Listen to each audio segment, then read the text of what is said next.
In today's video, I'll be ranking all the fruits in Grand Peace Online from worst to best. I have been playing GPO since the release of the game, and I think that I have a good grasp on which fruits are good and which are bad. However, that being said, this is ultimately just my opinion, and you may disagree, and that is completely fine. If you do disagree, then feel free to comment sharing your thoughts on which fruits you think are best down below. Alright, with that intro out of the way, let's get right into ranking the GPO devil fruits. So starting with the worst fruit, we have Suke, and at this point Suke is a meme in the GPO community. The fruit is practically useless in both PvP and PvE, and the invisibility is an interesting mechanic, but in GPO it is not effective. And this is because there are lots of glitches to do with Hacky that mean that it is fairly easy to tell where an invisible player is, even without the aforementioned glitches. You can find Suke users just by simply activating Ken Hacky, which almost everybody has late game, let's be honest. And the only damaging move that this fruit has is a rock throw, which compared to every other fruit is really underwhelming. The next fruit on my list is Kilo, and Kilo is not as useless as Suke, but it's definitely a close second. I guess Kilo has some PvE uses, but I don't think it holds up in competitive PvP. The third fruit on my list is Spin. I've heard that Spin can be really useful in PvP, especially with 2 sword style if you know what you're doing. But I find that somewhat hard to believe, and I would assume that it's not that great at PvE. The fourth fruit on my list is Bomu. Now don't get me wrong, Bomu is an amazing top tier fruit for PvE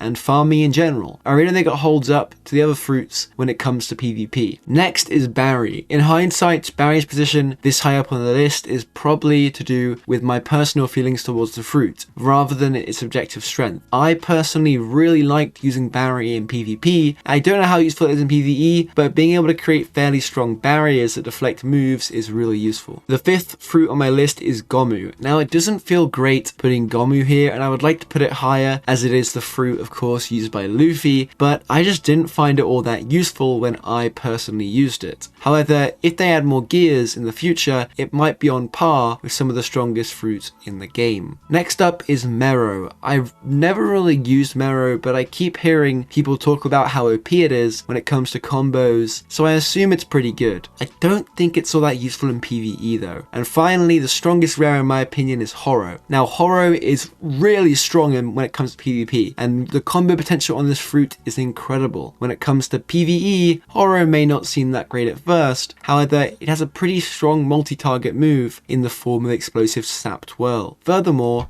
Soul Unbound can be used to stay safe while attacking from a distance, although the stamina drain on this move is fairly significant. Now we're getting onto territory of legendary fruits. The big separator when it comes to ranking legendary fruits is whether or not they have low gear dodges. This may seem insignificant, but in my experience, low gear dodges can really make the difference, especially when it comes to burning and burn damage. However, when you break it down to comparing the individual fruits, key things like usefulness of each of the moves are most important. In my opinion, the worst legendary is Zushi, and Zushi's great for PvP, but when it comes to PvE, it just really doesn't have the AoE to rank higher on my list. Furthermore, the only block break is really easy to predict and dodge for the most part. Next up on my list is Suna. Now Suna used to be great and is still far from being bad, but I don't think it really holds up that well in this current update. Next we have Gura. Now Gura has so many block breaks. Actually, now I think about it, I'm pretty sure every move is a block break. Not to mention, its ultimate can be really useful for crew wars or farming in general. After this we have Hiei. I think a lot of people underestimate Hiei, but it's genuinely a really strong fruit if you know how to use it. It also has the added bonus of both low gear dodges and water walk, and this water walk can be paired with, for example, Ice Spike to basically give you a 3 source of transport. Ice Age is also a really strong ultimate as it's fairly fast and is a strong block break. Next is Goro. Now Goro doesn't have the adaptability of a fruit like Hiei, but in terms of PvP strength, this fruit is extremely powerful. A lot of Goro's moves make it easier to pull off long, high damage combos, and of course it has low gear dodges too. The final 4 fruits on my list are all extremely powerful in both PvP and PvE, and also provide great mobility. My personal ranking of these 4 goes Tori,